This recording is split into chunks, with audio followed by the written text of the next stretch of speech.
소요리 문답 제24과 구원의 순서에 대해서 한번 살펴보도록 하겠습니다. 그리스도께서 값주고 사신 구속의 참여자가 되는 것은 그의 성령으로, 그러니까 하나님의 성령이죠. 예, 성령으로 우리에게 구속을 효력 있게 적용함으로 말미암아 이렇게 저희가 구원을 받게 됩니다. 소요리 문답 29문입니다. 우리가 어떻게 그리스도께서 값주고 사신 그 구속의 참여자가 됩니까? 그 답은 같이 읽겠습니다. 그리스도께서 값주고 사신 그 구속의 참여자가 되는 것은 그의 성령으로 우리에게 구속을 효력 있게 적용함으로 말미암아 됩니다. 관련된 성경 구절도 두 구절이 있는데 한번 같이 읽어보겠습니다. 디도서 3장 5절. 우리를 구원하시되 우리가 행한 바 의로운 행위로 말미암지 아니하고 오직 그의 긍휼하심을 따라 중생의 시승과 성령의 새롭게 하심으로 하셨나니. 요한복음 1장 12절. 영접하는 자 그 이름을 믿는 자들에게는 하나님의 자녀가 되는 권세를 주셨으니. 구원의 세 가지 관점에 대해서 먼저 좀 살펴보겠습니다. 첫 번째 관점은 현대주의적 관점입니다. 이 현대주의적 관점은 초자연적인 어떤 기적적인 것은 필요 없다고 믿는 자연론적 견해를 말합니다. 그러니까 인간 스스로 자신을 구원한다라고 주장하는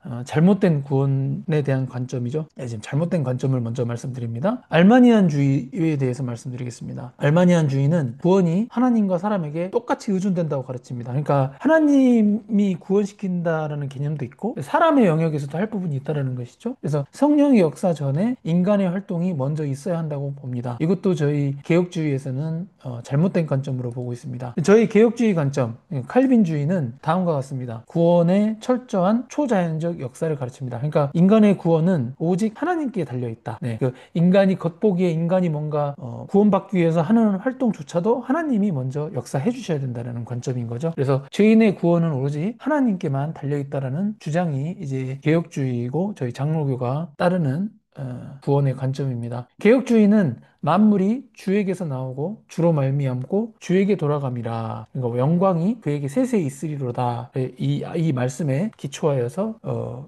이런 교리적인 설명을 하는 것이죠. 예, 구원의 단계를 한번 살펴보도록 하겠습니다. 먼저는 이제 효력 있는 부르심. 예, 복음은 죄인들에게 구별 없이 전파됩니다. 그러니까 예수 그리스도를 믿어 천국에 간다는 이 귀한 복음은 모든 인류에게, 모든 인간들에게, 죄인들에게 구별 없이 전파된다는 것이죠. 그리고 이 구원은 모든 자들에게 자유로이 주어지는 것입니다. 근데 이제 여기서 이제 어떤 분들이 이제 구원을 받냐면은 회개와 신앙이 있어야 되는 것이죠. 그래서 회개는 죄로부터 전인적으로 돌아서는 것, 그리고 그리스도 예수께로 전인적으로 돌아오는 것, 예수님을 믿는 것이죠. 그리고 이러한 과정을 통해 이제 칭의와 양자됨을 얻습니다. 이 칭의는 뭐냐면 아시다시피 죄인이 예수 그리스도를 믿을 때, 그러니까 의지할 때 그 믿음으로 말미암아 하나님께서 그 죄인을 죄인이지만 의인으로 여겨주신다. 그래서 칭의, 의가 있다라고 여겨주는 것을 말합니다. 그리고 이 칭의를 받음으로 인해 이제 양자가 되는 것이, 그러니까 하나님의 가족이, 하나님의 자녀가 되는 것이 예수 그리스도로 말미암아서. 그리고 이제 다섯 번째, 여섯 번째 단계는 성화와 영화입니다. 그래서 성화는 성령님이 신자가 이 육체가 죽을 때까지 거룩을 위해 거룩한 신자가 되기 위해서 죄와 대항하며 싸우도록 이렇게 힘을 주시는 것이. 영화는 마지막 날, 주의 심판의 날, 우리의 몸과 영혼이 다시 부활하여서 완전하게 되는 것을 말합니다. 이 단계는 어떻게 보면 구원의 논리적인 단계, 논리적인 순서이긴 합니다만 이 모든 단계가 시간적인 어떤 경과를 필요로 하는 거 아닙니다. 그러니까 순서에 따라서 일어나는 게 아니라 이렇게 순서에 따라서 일어나는 사람도 있고 어떤 것들은 실제로 즉시 동시에 동시다발적으로 일어난다는 것이죠. 그러니까 예를 들어 효력 있는 부르심이 있으면서 동시에 회개와 믿음이 다 이루어지는, 그리고 칭의까지 양자가 되는 이런 한꺼번에 일어나는 것을 말합니다. 개혁주의 구원관의 요약입니다. 허물과 죄로 죽은 죄인이 복음을 듣고 예수 그리스도께로 가야 한다고 생각은 하지만 이렇게 그리스도께 가는 것을 원하지는 않습니다. 그때 성령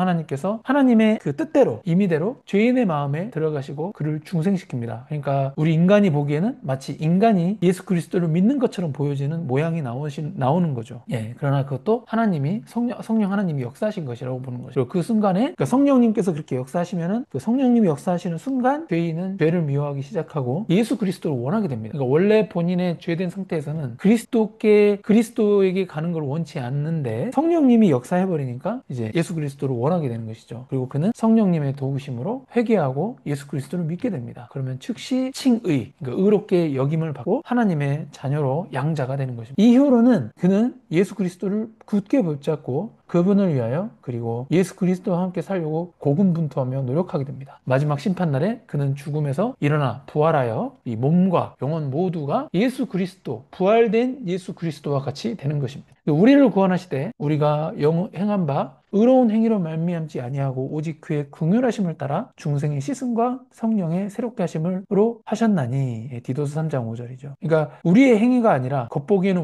우리의 행위가 있는 것 같지만 그 모든 것마저도 하나님께서 은혜를 주시고 성령 하나님께서 역사하여 주신 것이라는 것입니다. 네, 감사합니다.